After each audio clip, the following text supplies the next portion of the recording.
Welcome, this is John Hyman from Commercial Real Estate Online. The website to contact us is commercial-realestate-training.com, and this is another video relating to commercial real estate brokerage around the world. In today's program, I want to cover off on 10 negotiation rules for brokers and for agents, the things that you can do to prepare for the key negotiations in your brokerage activities every day. And indeed, if you are busy, you will be negotiating on many things every day with clients, with your peers, with your boss, and with other people in the industry. So let's have a look at this a little bit further. Today in commercial real estate, there are plenty of situations every day where you will be negotiating. Just about every stage of a property transaction will have negotiation issues. So it directly follows that you need to be a top negotiator prepared for just about anything that may come at you. Think about these things: cold calling, arranging meetings, presenting your services, closing on a listing, arranging marketing money. That's a big one. Of course, today you should be chasing marketing money for every exclusive listing that you're working with. Also building the case for an extensive marketing campaign with a client, or qualifying people to inspect. The inspection process itself, of course, is many different points of negotiation to get a prospect interested in leasing or buying, as the case may be. And then, of course, there is the taking of offers and counter offers and moving through the stages of closing on a deal. So many things that we do, and we have to be prepared for that. So think about negotiation a bit further. It is at the centre of everything. It can be said that negotiation is a big part of your business day, all of the activities for brokers and agents in creating sales and leasing opportunity. So be aware of negotiation as it impacts the property and the client situation. Be aware of your property market and the competing listings. All of these things come into the negotiation. And of course, your ability to close on a deal will impact your income and your commissions, your listings over time. So, what are the rules? Here are what I believe are the key points in negotiation today. Be good at all of these things. It directly follows that we should be good at the process and practice negotiating on a very regular basis. So consider your market, your property types, your location, the competing listings, your clients, and then work on these things. Number 1. Gather all of the facts about the property and the people, that is before you get to the negotiation wherever possible. Nothing is more frustrating when you have to break the momentum of deals simply to get more information that you're missing out on. Number 2. Listen more than talk when a critical negotiation or part of a discussion is underway, or the exchange of ideas. Listen to what people are saying, seeing what they're saying, and understanding it from their perspective. Try and read into that the bigger picture of everything that's going on. Ask questions to get the fuller picture from the other person. Every sale or lease will have twists and turns to understand. Some of them will be unexpected. So be prepared for that wherever you can. Local property market information will help you adjust to the unexpected twists and turns. Number 3. See the bigger picture in the response from the other person.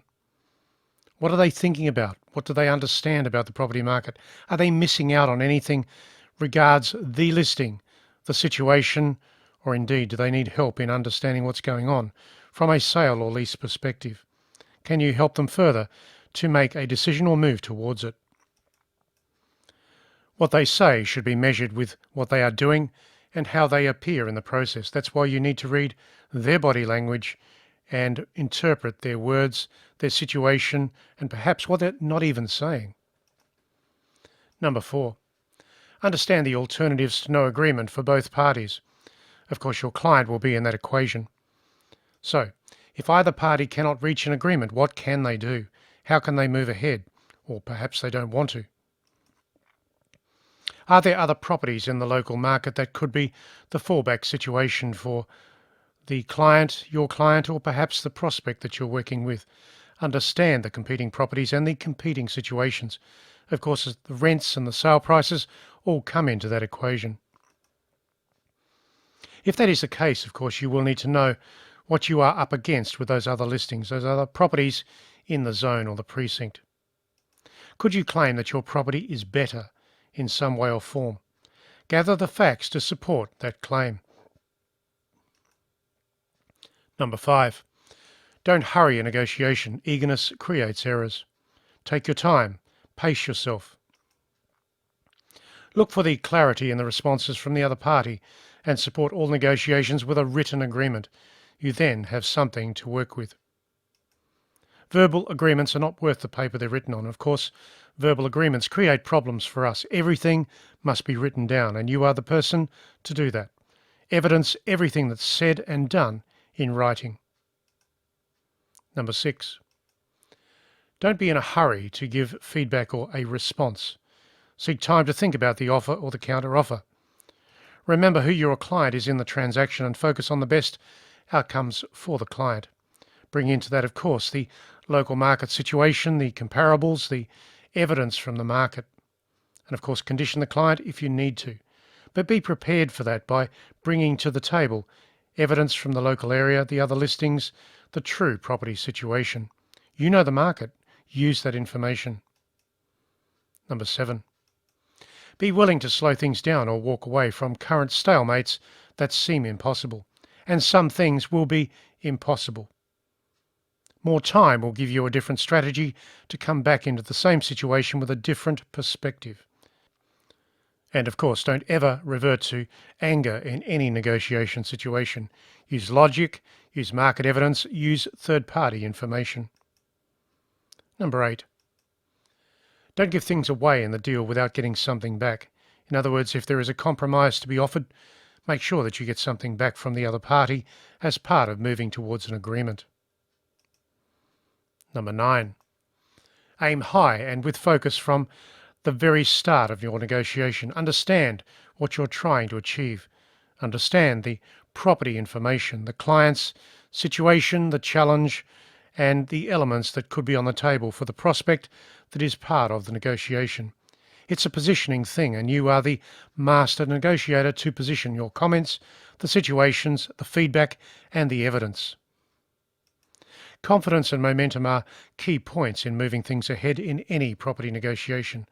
Control things from the very beginning of your negotiation. Number 10, understand the pressure that the other person may be experiencing and use it to your advantage or that of your client. There is pressure there somewhere. Look for it, ask questions.